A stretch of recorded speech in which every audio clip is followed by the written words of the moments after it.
Hi, Chef Alan here with Global Sugar Art with my new tips and tricks. And today I'm going to be talking about gum paste flowers, pre-purchased gum paste flowers.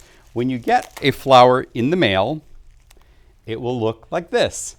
And when you unwrap it, you will have a spray looking like this after you've taken all the foam off. You can't believe, but I actually do get photos of cakes from customers, and it's sitting on the cake just like this. So today I want to show you just the basics of how to really make this, this turn into a nice flower spray. So the first thing you want to do is you want to make sure that you always open up the flower.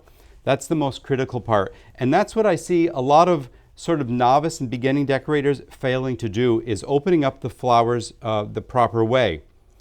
These are pretty sturdy.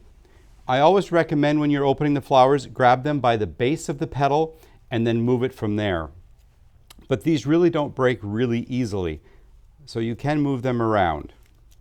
The other trick, after you get them open, is to add a little bit of accent color, and I prefer to use petal dust for that. Luster dust doesn't really stick paste really well. So we're going to take a little bit of green. Make sure that you get the ridge side of the petal facing upward, and just use a flat brush and a little bit of petal dust, and you can add a little bit of an accent. It just makes the flower pop a little bit.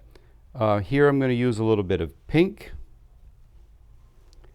and you can just put it right down on the cloth or a paper towel and then just brush it. And you can see how you can turn a pre-purchased or a pre-made gum paste flower spray into a beautiful spray of flowers with very little effort, just by opening the blossoms up and adding a little bit of color. Thanks for watching, and remember, the best deals and prices are always shopping direct at globalsugarart.com. Thanks for watching. Have a great day.